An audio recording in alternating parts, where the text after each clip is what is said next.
Hi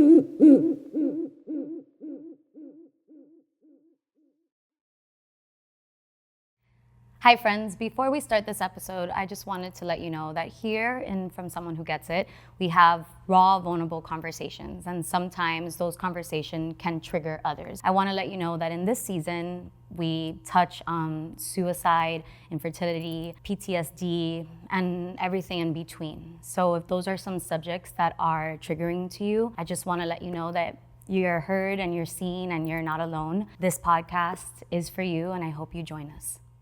Hi everyone, welcome to From Someone Who Gets It, a podcast about life, mental health, and everything in between. I'm your host, Marcela, and this season I'll be sitting down with some of my favorite people having raw, vulnerable conversations about goals, dreams, life, and mental health. Every Monday you can find our episodes on the Cultura Talks channel, and I hope you join in. Don't get this on video. My dentist, sorry Laura. Sorry that I opened my water bottle with my teeth, but it's my hidden talent. I don't know why I'm talking into it like this, but why are you Celine Dion? You know how she like just makes songs? Do you know? Did you watch the thing? I had to stop. It's really emotional. Okay, just so you know, the reason I started singing was because of Celine Dion. Like I auditioned for my 4th grade talent show with Because You Love Me. First of all, who's singing that in fourth grade? Like, it probably sounded horrible. For all the times you stood by me. Yeah, that was a great album. But I started the documentary and then... It's a lot. I cried 4 times. I watched it on the flight back and it was... What? No, I can't. Crying in an airplane? Like, no, thank you. I can't do that. But I started watching it and then I wasn't in the best like state of mind at the moment. And I was like, you know what? This probably isn't the best thing to see. Yeah. But I want to finish watching it because everyone's like, it's so inspiring. It's so good. And then watching that and then seeing her perform. Yeah. So I was talking to Lauren's friends about it last night and then they're like, but did you see her sing? And then of course I'm like watching it going, is she lip singing? I'm like making sure every mouth movement matches. Cause like if you watch the show, you're like, she's never going to sing again. Right.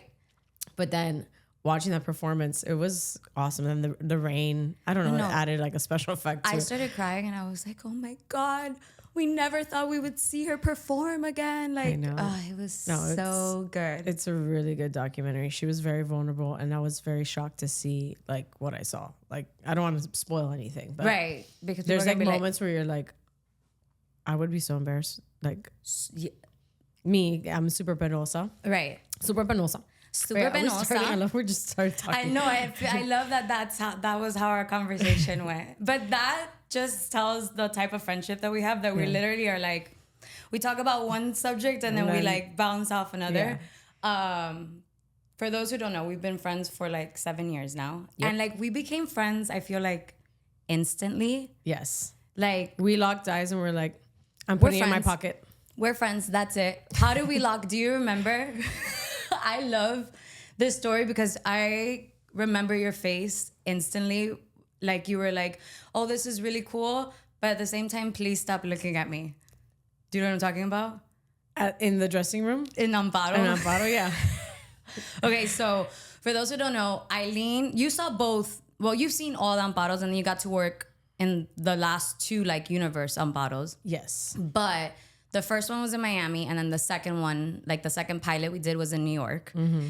And Margarita had her like little dressing room that literally was like this big, and you saw my pores. That's how close we were. Very close up. And Gio told me, "Hey, I'm putting Eileen in your track." So I was already like, "Oh, that's it. I'm prepared. She's gonna be the one that." And you went with it though, because there's some people that are like, please don't look at me. Well, you get a couple drinks before. So you were like... I was relaxed. And you're so good. And I didn't feel uncomfortable. Like, you wrapped me into the character and it was great. And after that, I don't know. Did we hang out that night? I forget. I don't think we hung out that night, but we hung out like as soon as I got back from New York. Yeah. And I don't know. I feel like our humor and our vibes are the same in the sense of like we like to make jokes out of every situation. No matter how serious it is. No, we're the girls like if we were at church, like at mass in high school, they would separate us. Yeah, they would separate us. And like all we had Rip to do our is lanyards this. off and go to detention. All we had to do is this. And that was it. We're done. We're done. But that's kind of what I love about our friendship. And I think it talks wonders about who you are as a friend, because you make everyone around you feel so safe. You make everyone around you feel like, damn, like I can talk about anything with her and she's not gonna judge me. No. She's gonna be like, yo, you think that's embarrassing? Like I can match it. Yeah. And I think that says a lot about you, your character. Thank you. Something that I admire about you all the time, and I talk about this, and you don't know how much I talk about this, but it's your core. You talk shit behind my back? No, actually. It's your core group of friends that you have. You guys it's 8 of you, right? 9. 9. Yeah. And But 8 of us who are always together. always together. Yeah. And you guys have been, tell me a little bit about that. And just to like set the tone, like it's a friendship that I'm not just blowing like smoke. I'm not just saying this, that I really pray that my kids have with like their friends one day, because it's so beautiful to see like you guys have like known each other. Just like talk about it a little bit. I came into the group when I was 7, but some girls have been friends since they were 4. Wow. So I came into a elementary school called Conchita Espinosa Academy. Shout out CEA Cougars. Woo. Oh. I realized last week I've been a cat my whole life. I was a cougar and then a bobcat. Wow. So basically I'm a cat, and I don't like cats. But Meow. anyway, so I came into the school in 7th grade, and we've been inseparable since. We're a group of, some of the girls came in, like my friend Priscilla came in 4th grade, and another girl we kind of took her in high school. So for the most part, we all went to the same middle school. The beautiful thing about us is like, I see a lot of friendships break up or fight about silly shit or fight over boys, or can I say bad words on this thing? Absolutely. Okay, good. Like just fight, and we never fight. Yeah. Never. Like I can't think of one moment. Actually, I can think of only one moment where we actually had a large disagreement where people like took sides. But we're still friends. Right. We figured it out in the end. Maybe, and it was high school stuff, Yeah. But as we get older, we realize how important that bond is. Like we are, like I'm not religious. I don't pray. But today we're doing a prayer group for one of like our friends' moms who's going through a tough time. Yeah. That's important. Right. And we're doing it with our moms. Our moms are also very close. Oh, and that's just you guys took a mother-daughter trip last year, I think it was. Oh my God, seeing those pictures, seeing those videos, the TikToks that you guys did with your moms, but it's so beautiful to see that friendship, and you don't realize how important those friendships are until because the fun times is fun for everyone. Right. You know what I mean? Everyone can have fun, but it's when it gets Tough. really tough that you see, who are the people that are around me that are like, I'm not leaving. I'm like standing ground and I'm standing with you. Yeah. Yeah, I guess I'm so used to it. And then Right. people freak out and they're like, wait, you've been friends since you're 7? Like, yeah, like our moms are friends. You guys did a mother-daughter trip. Like that's weird to other people. Yeah. And like you said, I hope my kids have that too, because it's not common. No. It's not common at all. So yeah, we're very blessed. We have a great bond for sure. And then you have a partner who also understands the importance of friendship, which I think is like such a blessing, because imagine having a partner who's like, no, you can't go on like your girl dates. Like, what are you doing? Oh no. But Lauren, who's her amazing fiance, let's see that ring, girl. You got that ring. Love it. Que pena, she gets embarrassed. And she also has a core group of friends. Yeah, she moved to Miami for college. So Yeah. she met them in college, but we were at their house last night because one of them just got engaged. And they remind me a lot of me and my friends. Like they don't argue. Right. They're honest with each other, but no one gets offended. Yeah. They love to make jokes. They're actually like the more vieja like version of us, because they like don't really like to drink too much. They don't like to it's stay true. out too late. But like us, we're like, if we're hanging out, we're getting bottles of wine. We're like staying out. You're doing the games. But also, my friends have kids, so it's like, they want to escape for like a night, and like they'll go all out. Her friends, none of them have kids yet, or one of them has a kid, but he's 2 months old. So Right. I'm sure once they get to the point where like girls' night is very special, Right. they'll go all out. But yeah, so it's funny because for our bachelorette, she's like, I'm so jealous that I can't be at yours. I'm like, why? She's like, your friends are funner. Well, why don't you do a like joint? So we're thinking we're gonna do in the same city. Like we'll get stay in separate houses. Then one night we'll do meet up together. Okay. Yeah. So that would be fun. But yeah, it's funny because she's like, my friends are not gonna want to get drunk. Yeah, sorry. That house is gonna be so much fun. Sorry, Lauren. But yeah, we'll do something together. And I'm not like bashing on her friends. They're like literally No, the they're best. so great. Yeah. But it is funny what you say because they're like the younger crowd, but they're like they do the wine nights and they like Yeah, but they do a wine night between 6 people and have 2 bottles of wine. No, but I'm like they do their wine night and they're like for me they seem like the artsy. Like they do the wine night and they'll do like a paint with a twist type vibe or Right. like that's what and you guys are like wine night and like dancing and singing Scrubs. You know what I mean? Like that's so there's like a difference. Definitely. No, but it's the fucking best. It's the best. Okay, I want to go in a little bit about because now people are getting to know a little side of you. And if you know Eileen, you kind of already know that she's a super like you're a creative. But if you don't know, I feel like there's nothing that you can do.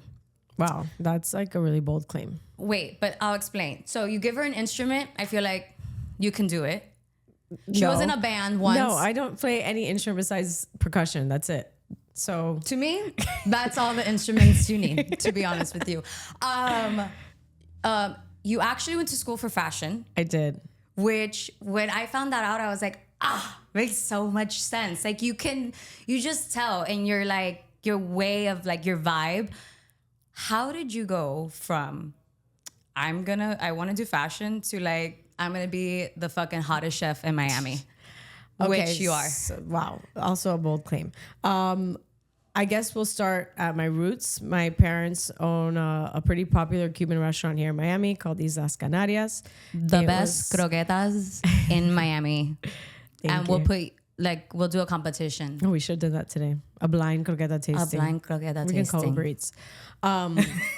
So my grandfather founded it in 1977. My grandfather owned restaurants in Cuba, came here because of the Castro regime, started a new life, started from the bottom, created this institution, Islas Canarias, and my parents run it now. I grew up in the restaurant. I grew up in the drive-through, like before there were before there was technology in POS systems. I was, charging people. I'm really good at math because of it. No calculators. I would call in the orders on Expo in the drive-through, help package orders. So I was involved as a kid. That was like fun for me to like go to the restaurant and help. And that's what I did every weekend, unless I had like a kids party or something. So I loved it as a kid, but as I got older and started to see that my mom was coming home at 2 a.m. and then having to wake up at 8 a.m. to use the typewriter to type up all the specials for the day and not like 2 apps. No, have you seen the Islas Canarias menu? It's crazy. It competes with Cheesecake Factory. Yeah, it does. It's right up there. It is high. So, she would type up the specials and not only like saying it in Spanish, the English translation in italics. And then if you mess up, you had to white it out, wait for it to dry, and then you can type again. And like I talk about this because I vividly remember the sounds of her nails on the typewriter. This is how my mom types. So it was like, tick, tick, tick, tick. Why did I just picture her doing Yes. that? And it like 8 a.m. after having, closing the restaurant super late, and then missing some dance recitals of mine or missing this or can't do this because I have to go to work. Right. As a kid, it never like bothered me because I had my friends' moms, Right. and I knew it wasn't like my mom was in a corner getting drunk. Or she was like out working. partying, right. Yeah, she was working for us, So I never was affected by that, but I was like, I don't want to have that life. Like, I don't want to grow up and not live life. Right. And there has to be some sort of balance. And I think what helped with that is honestly technology, cameras, Right. Hiring the right people, different things. But back in the day, they would rob you blind if you weren't there. Think about it. There had was to no be way there. to find out if table 53 really ordered that chicken or whatever, everything was handwritten. Tickets Right. would get lost.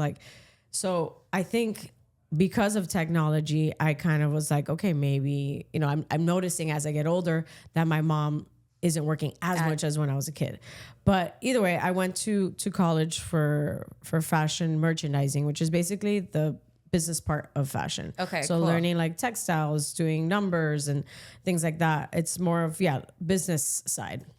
It wasn't as fun. I wasn't like designing clothes and stuff, but we would design like storefronts and Which things like is it was still fun. yeah. But we weren't like designing clothes. It was more about styling, textiles, and business. Cool. And then I worked for a stylist, Okay. Puerto Rican stylist, and I worked for him for a bit, and I wasn't getting paid because it was an internship.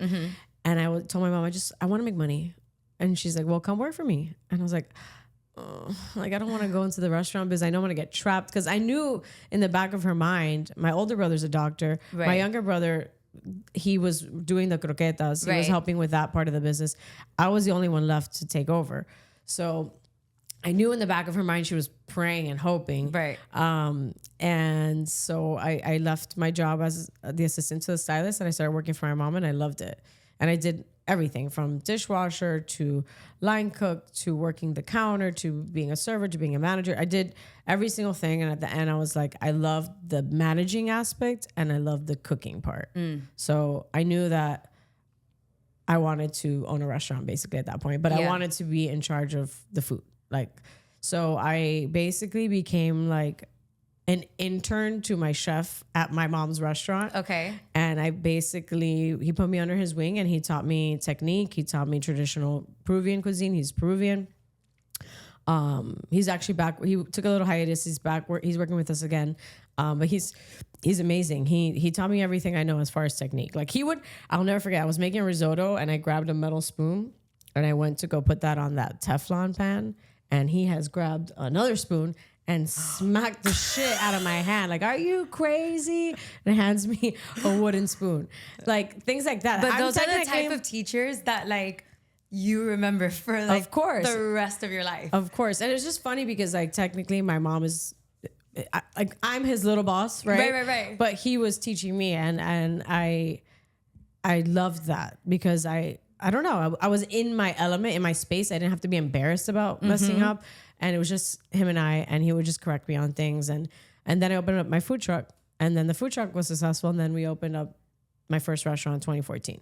So yeah, it's definitely like this. And like you said, like I am a creative. Yeah.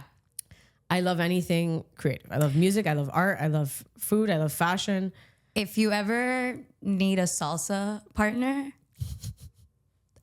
Oh no, but it's not a partner. Yes, but I need a leader. If you don't know how to just dance call salsa, Laura. I can't. Just guys, so one of her good friends, NBC like anchor Laura, she and Eileen dancing salsa together. It's like, oh, are we in a competition? Like, like what's happening? It's like the most magical thing. So there's a lot of things that you can do that it's like, wow. I just love like I said, anything creative. Music, I feel like, is what I originally wanted to do as a kid. I thought I was gonna be the next Britney Spears. I mean, who didn't? But I thought I was gonna be the next Britney Spears for a big portion of my life. And then I was in a band, and I thought that was like where my life was going.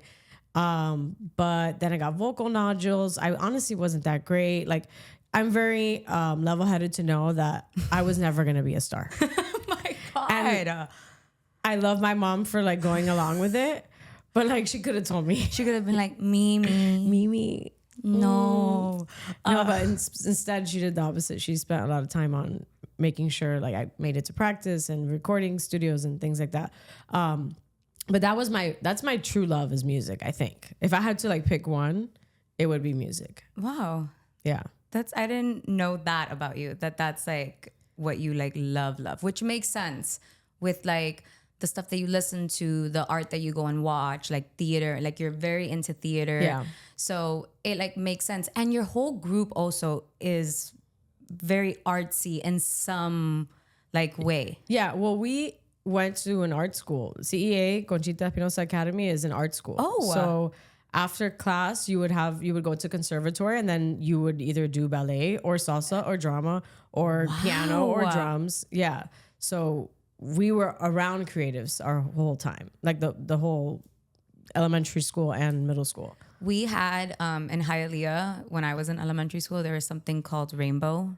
And it was like that. Like you would do the first like couple of hours. But it was a school? It was a school. The first couple of hours you would do like school stuff, and I wanted to do it, but I wasn't allowed because I was in ESE, which is like disability, like reading disability, like. Oh, okay. Like at the time, I could have sued because like, how are you gonna not let me just because I can't read that good, guy? But I could have sued. I could have sued, but I didn't. So you're welcome, Rainbow Academy. Are they still around? No, they're not. Karma. Someone sued them. Someone sued them. You can't be in here because you have a learning disability. So Wow. I know Times are different. Times are If different. you did that now, Excuse canceled. me, canceled. You're done. Talk about canceled. No, I'm just kidding. Okay, I kind of. First of all, I want to ask you a question. Sure. Have you seen The Bear? This question, I get asked this question often. And I got so fucking annoyed that I actually watched it.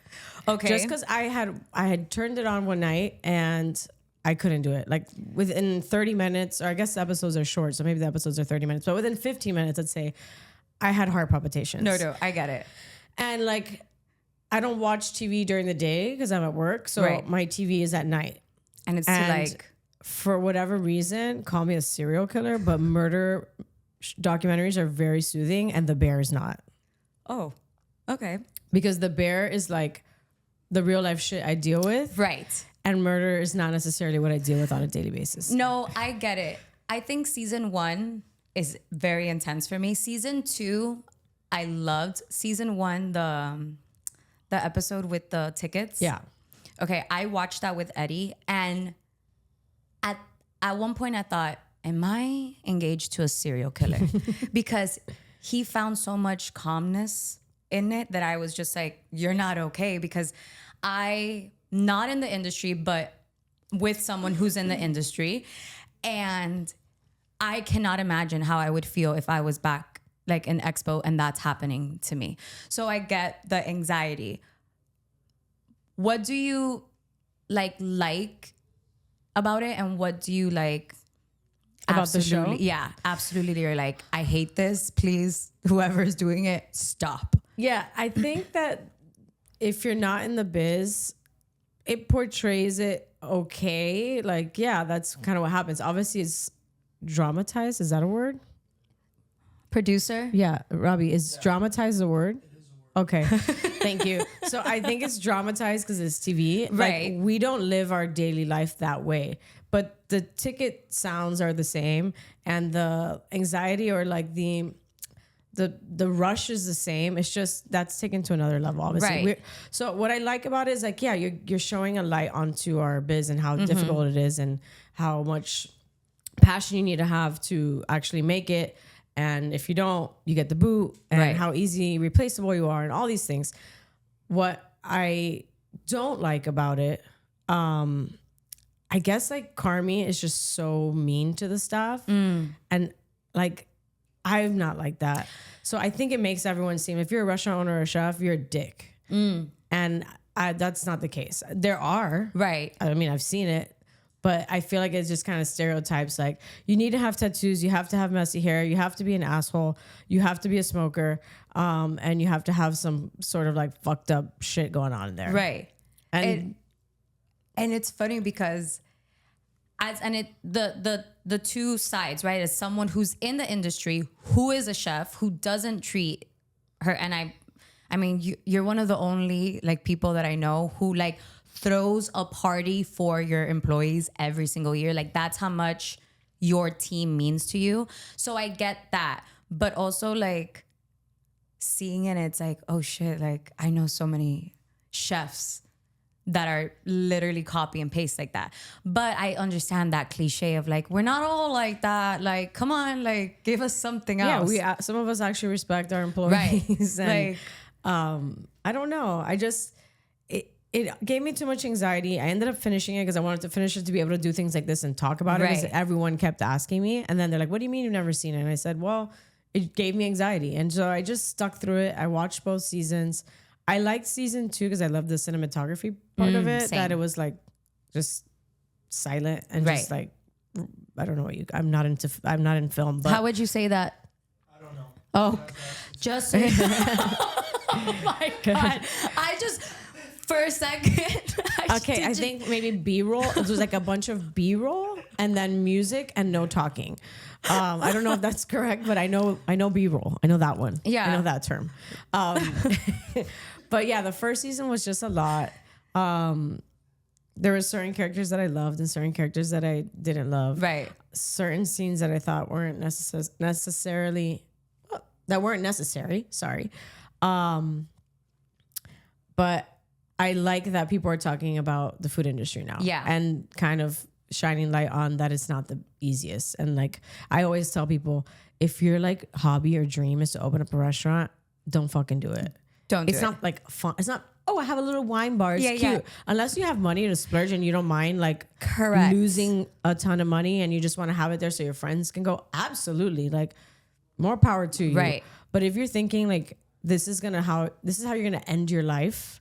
And this is going to be like everything. Yeah. And you're going to make so much money and all these things, these fake dreams that come with it. No, it's not going to happen.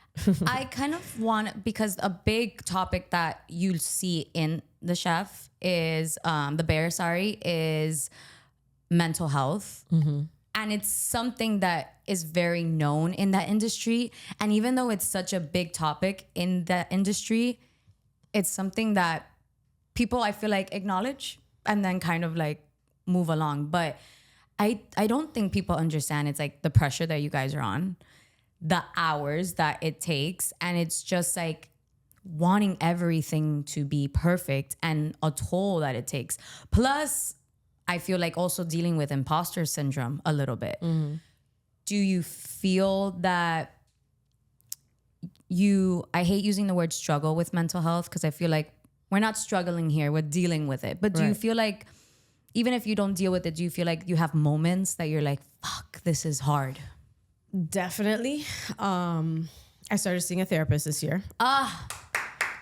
Round of applause. Therapy's great. Therapy's great. Everyone should go. No, I love her. She's great. And sometimes I just feel like it's like talking to a friend that won't give you opinions. Yeah, exactly. And I don't know if it's changed me. It definitely hasn't changed me, but it's an outlet to release. And that's important because I don't like feelings. I hate feelings. I don't like to talk about them.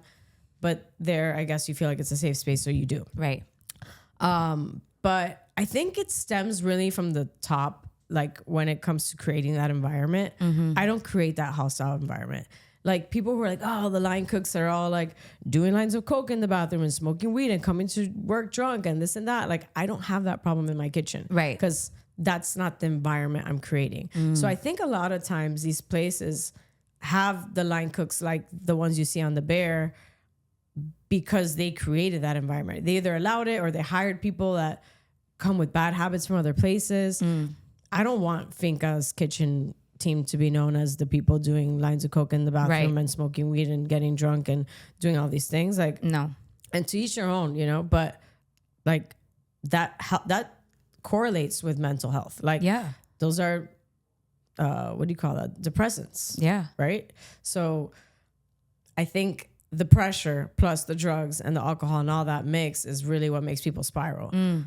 So I try not to have that environment. Am I going to like stop everyone from doing things like that? Absolutely not. Right. Do people still party? Absolutely. But it's not like a main thing in my kitchen. You know, people come to work, they do their thing. They don't have that extra pressure from me because I'm not giving it to them. Right. I'm the type of person, if you know what you need to do, I'm not going to bother you. Yeah. You do something wrong, I'll bother you. You do something wrong the second time, I'll bother you a little more. Third time, then we'll have a sit down. Right. But I'm very rational and I'm very understanding. And I think that is kind of the boss you have to be to create a more chill environment. If you portray anxiety and this and that, like that's what I'm saying. Like I go to therapy and that's where I unload at work. If I'm stressing about something, I try not to like put that onto my staff. And as someone who has been around you a long time and has seen all of your teams from all your different restaurants, it's like this automatic of like,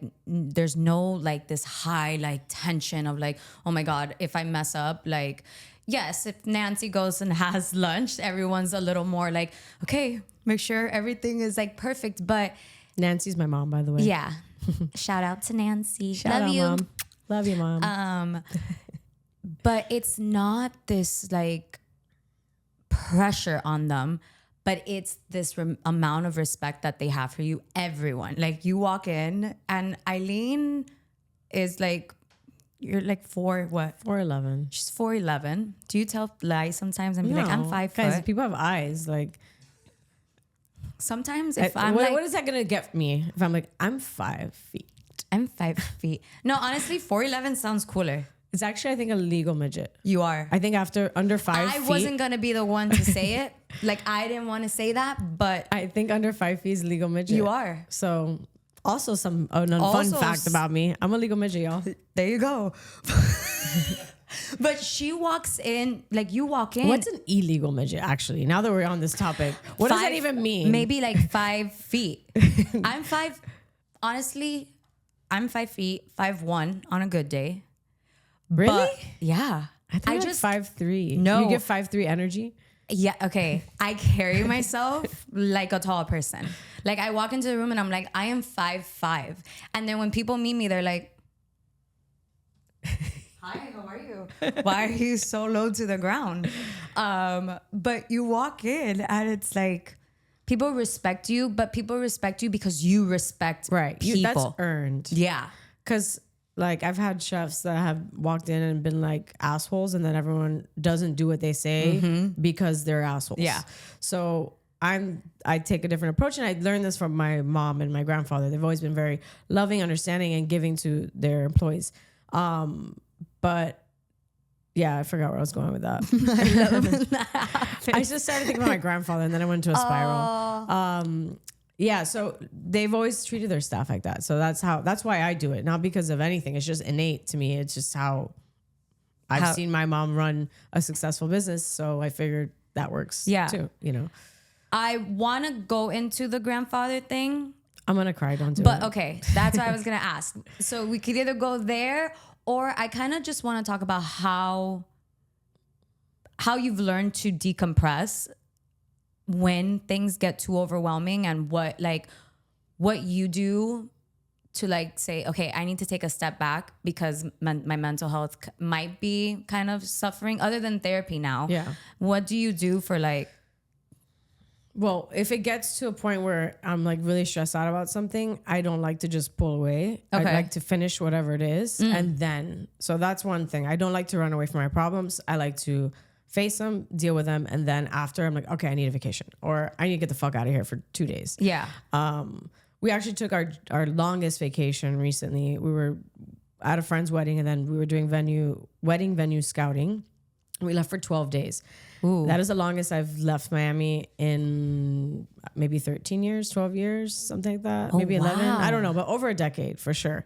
And so, but then taking too much time off is where I'm getting at, then gives me anxiety. Yeah. So I like quick, short trips. Like I just To, came like, back from New recharge. York. It was supposed to be 3 days, but we got stuck because of fucking Hurricane Debbie Downer. So I got stuck there for another 48 hours. Those 48 hours were very anxious for me. But yes, so going back to what I was saying earlier about my parents working really hard and me not wanting to have that life. Right. I think that I have a good balance. Am I always at my businesses? Am I the best owner? Am I this, that? No. But do I have the mental state to still be a good boss when I walk in? Yes. Yeah. I think some people, they overdo it. They're there 24/7. They live, breathe, eat, everything, their business. They're obsessed with it. And then they burn out. Yeah. And then you don't have, that's when you become a dick. And that's when you say things that aren't necessarily nice to your staff. Can I be at my businesses more? Yes. But this is more, my brain, my mental health is more important than money, to be honest. And I think I have a pretty good balance. Lauren tells me every day, like, I don't know how you do it. Like, literally, how do you do it? I'm like, I don't. I have a great staff. I have great managers. My GM is incredible. My beverage director is like my brother. I have staff. It's not just me. It's the people around me that make it happen. Not to sound like cheesy or anything, but you know, like there's no I in team. Like that's, it's not me. It's the team. Yeah. And without them, I couldn't take the weekend trip to New York. Like, you know, so I think I try to have a balance. Sometimes it's, work hard, play hard. Sometimes the play hard is more than the work hard, and sometimes the work hard is more than the play hard. And there's seasons. Like every Right. season is different. Right. Summer is slow for us, so it's when I can take the most time Right. off. Once, the holiday season ramps up, I can't go anywhere. I've never left anywhere on a Christmas or Thanksgiving or New Year's maybe, but like those days, The main I work. ones. Yeah. While people are making their Thanksgiving dinner, drinking wine and having fun, I'm in the kitchen doing 60 turkeys with my chefs. And, I always say when people are having fun, we're working. And when people are working, we're having fun. Right. Because like my Monday, Tuesday lunches get pretty fun. Yeah. Because I'm not working. I love a good Monday, Tuesday off. But most people are working at that time. So it's about balance, and it's hard to find that. I believe that, because some people are like, if I'm not there, shit doesn't happen. Well, then it means that you're just not allocating the right, jobs to the right people. And I also think people are scared to put people in position, and because they're going to make less money because they have to pay them more. Obviously, with so much responsibility needs to come compensation. Right. And some people are like, I can't pay someone $80,000 to help me. And I'm like, well, you're going to be more wealthy in your brain by hiring that person. Yep. There was 100%. what was it? I read a quote yesterday. I think like a famous person said, I think it was Bob Marley. That was like, what was it? Some people are so poor, all they have is money. Something like that. We have to, don't. We'll put the quote right here. Yeah. Ta-dang. Yeah, but like some people are so poor, right? All they have is money, because like you think of your pocket, but at the end of the day, like if you invest in your staff and you put people in the right position, their job is to make your life easier. Yeah.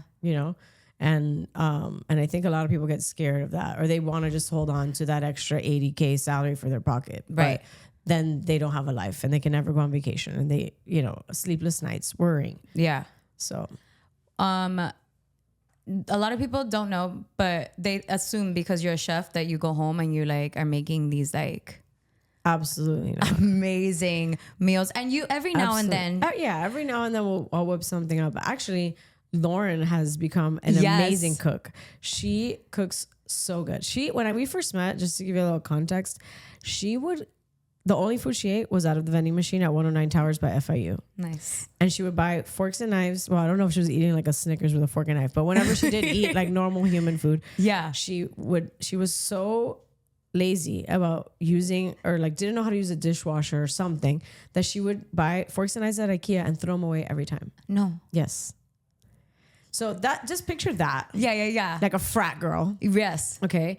And meets me, and she's very open to eating whatever. Yeah. So like she was always down to eat, but she had no idea how to fry an egg or cook chicken. Like her biggest fear was to cook chicken. Oh my God. Because she used to get sick from chicken often. Yeah. She has like trauma, So now she's creating like full meals. It is delicious, like perfect on point when it comes to like savory, sweet and spicy. Like she knows exactly what the like threshold is. She knows how to make a proper sauce. She knows how to obviously cook chicken. She was scared the other day, like to make a steak because of the temperature. She cooked it perfectly. Like she is cooking so good, and she makes the best salads, the best. Ooh. She's a trainer, so she's very into health and fitness. And so her salads are incredible. She makes all her dressings from scratch. She's so good. I'm so proud of her, because literally she did not know how to fry an egg. And that's what happens when you date a chef. Okay, since we're talking about the whole cooking thing, if you had to cook a meal for a celebrity, it doesn't have to be a celebrity, but someone who has passed, who would it be and what would you make? Someone who's passed away. Yeah, celebrity, whatever. Oh my gosh. But like, this is a hard one. Really? Am I bringing them back because like I've never met them or I love them? This is like a hard one. God came down and was like, sup girl, you get to cook your favorite meal for this person. What's the meal? Who's it gonna be? So I can go call Peter. That's the one that stands at the gate, right? Bringing their ass down. Peter, you don't know Peter, No. Angel? No, I You went to Catholic school. I know. Sorry, Lords. I wasn't paying attention. I think Peter stands in front of the gate. Okay, well, Peter. We'll stick to Peter for now. Okay. Go. Okay. So I would say it would probably be, and I know I said we didn't want to talk about our grandparents, but probably my grandfather. Okay. And I would cook him andong jimdak, which is a Korean dish. My mouth just watered.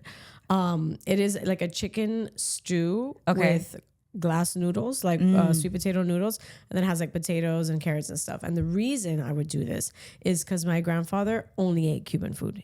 He never ate anything else besides Cuban food. He did not understand Asian food. He did not understand. He thought any other food was like inferior. Right. Okay. So I would cook this for him because I feel like it's very similar to like a fricassé de pollo, which he loved, but it's Asian version. And we wouldn't make it spicy because he doesn't like spicy. Okay. But it's the same concept, just different flavors. Right. Instead of using tomato paste, you're using soy sauce. Like you're still using the same amount of garlic. You're using a little more ginger in the Asian one, you know, so they have the same concept of like slow cooked chicken, hearty potatoes, you know, saucy. Yeah. They're just different. And I feel like that would make him understand a little bit more that amasita de puerco isn't the best thing on the world, in the world. Was that his favorite? He loved a good masita de puerco. Really? My grandfather too. My grandfather was an only, but like my grandmother had to like cook it. Like you could not order out until he was like later in his like life. And the only thing you can order out was pizza. Oh, interesting. And he wanted... I feel like my grandfather liked pizza too. But he wanted a pizza once a week. He would do that. But he was like a home cooked meal. All 3 meals, breakfast, lunch, dinner, had to be like, yeah. Damn, not even an Isla Canaria croqueta? No, I mean, growing up, I never saw this man eat out. Wow. Like I never saw, my grandmother cooked every single meal for him.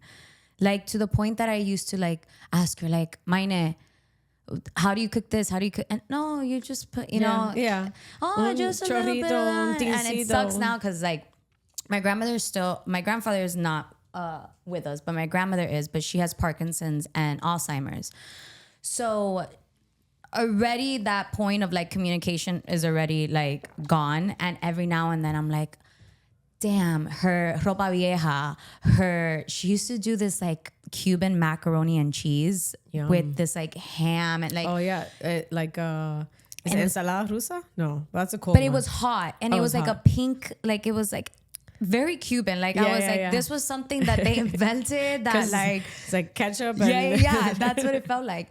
But it's crazy. He could not do not a home cooked meal and it had to be from her. And that was kind of like their love language. Oh, because nice. they had my grandfather, you know my grandfather's story, so we won't go into that, but like he lived mostly in Nicaragua because of the cigar company. So he would go back and forth and they were I feel like your typical Cuban like couple. Very bickery, like he knew exactly what to tell her to like piss her the fuck off. And then she did the same. Question, did they sleep in the same bed? I think for a while. And then there was one point that they didn't. They were like, and that was It's so weird. My grandparents did the same thing. And That was a very old school thing. It's like, we're not getting divorced. We're going to become roommates and we're going to separate rooms, but I'm still going to cook you dinner. And you're still going to pay for everything. That was like, they had this like, and they loved each other in I think a different way. Right. And the older I get, the more I kind of see that, because when you're younger, those are your grandparents. You don't really. Yeah. And the older I get, the more you learn stuff, and you're like, oh, okay, to each their own. Yeah. Whatever. It worked, and a lot of people did it. Right. It's like they still loved each other, but it wasn't okay or common to get a divorce, and not that they were at that point at all. They just figured it was like, all right, we're just gonna sleep in separate rooms. Yeah, and they just. And when he came here, he was always very hands-on. And again, but growing up, I saw her love language to him was like, even if he pissed her the fuck off, like she can wake up the next morning and she can be pissed at him, he was still gonna have his batido de mango. Like it did not matter.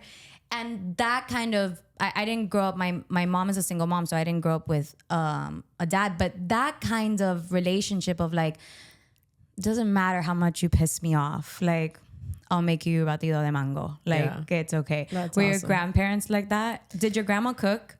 My grandmother cooked more than my grandfather, for Okay. sure. She was the one making the meals, but then she got dementia, Alzheimer's. And yeah, so then after that he would cook, but for the most part we brought him food because he was just tired at that point, Right. you know.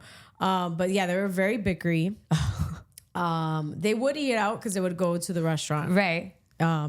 Once they were retired, they would just have lunch basically almost every day at And my honestly, mom's I restaurant. would too. So, and then dinner, either someone would bring them food but it's interesting because I always used to wonder why they slept in separate rooms. And like you said, as you get older, you're like, I mean, yeah, if you still love the person, but you just don't necessarily want to hear them snoring or they pissed you off today, you have another place to go.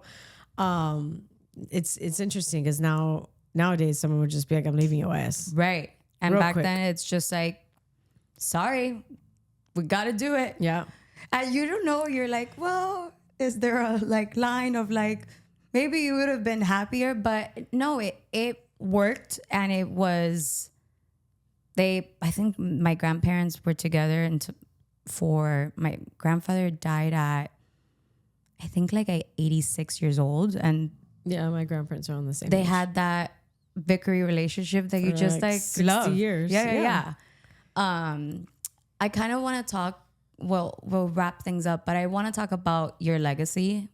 You come from the legacy that you come from, but I don't think you realize the one that you're leaving for yourself and what you're creating. And I just want to know, like, I know that this question sometimes you're like, oh, I hate, but like, what's next? And it doesn't have to be of like, what's next? Like what's next for Eileen? Like, what do you see yourself doing? Because you've opened so many doors for so many people. What do you see yourself doing next? And like, what's exciting for you? Well, Lauren and I have a dream to open up a bar at some point. Okay. We want to do a joint bar, no food, or just maybe bar snacks, but something simple, something that this, you know, the area where Finka and Amelia's is, which is it's the burbs. If you're not from Miami, we're in West Kendall. It's a suburban area. We don't have much besides chains and a couple of like little local spots. Right. So we would like to bring something like a really cool, like 8-seater bar, something very simple, not really to make money, but just to have something for the community there where like, you know, people will start to people don't pay attention to West Kendall, you know, people don't pay attention to South Miami. Like Mission turns a blind eye. Not that I expect to get a Michelin, but you know what I mean? Like they turn a blind eye, cocktail, like top 50 bars, like they turn a blind eye to this area. They just go to like the whatever. So I want to bring something cool. You know, I know I brought Amelia's and Finka and like to some people that's cool. I want something cooler. Yeah. So that's next. We don't know when that'll happen. But I also feel like I want to get into more TV stuff. I'm not good at it and I don't like it, but I want to train myself to be good and like it. You're good at it. No, it's not. It's not something that comes like natural to me. Right. Like this is conversational. We're friends. It's easy. But when it's like you have to be cooking for 3 minutes on live TV, you can't fuck up, whatever. I get pretty nervous, but I want to like get better at it. Not that I want my own show, but I just want to like dab into that world and see, even if it's like producing, just like something, let's say like a show like The Bear where I know what really goes on. Right. You know, and take a role like that. I think that'd be cool. I just like, again, I like everything creative. So I haven't stepped into like the film world or TV world yet. Like besides the little things that I've done, you know? Right. So I kind of want to dive into that. Cool. Yeah. Well, thanks for coming on here today Thank you for having me. and talking. I love talking with you. I know we have such a good time. Are we going to Sarasota We are going next weekend. Not this weekend. Not this weekend. Next weekend. Yeah. We're going to Sarasota. Woo! Woohoo! Hopefully, well, our boat dock was underwater like 2 days ago. So Oh. So maybe we're not. no, we're going. Oh, okay. The house is on like a second floor, so we're fine. Oh, I thought you were going to say the house is underwater right now, but it's okay. We're going to go there. We're going to go and we're going to have the best time. I was going to say some stuff, but Nancy, I love you. And yeah, thank you. I love you. Love you. We're done. Say bye. Look at this camera.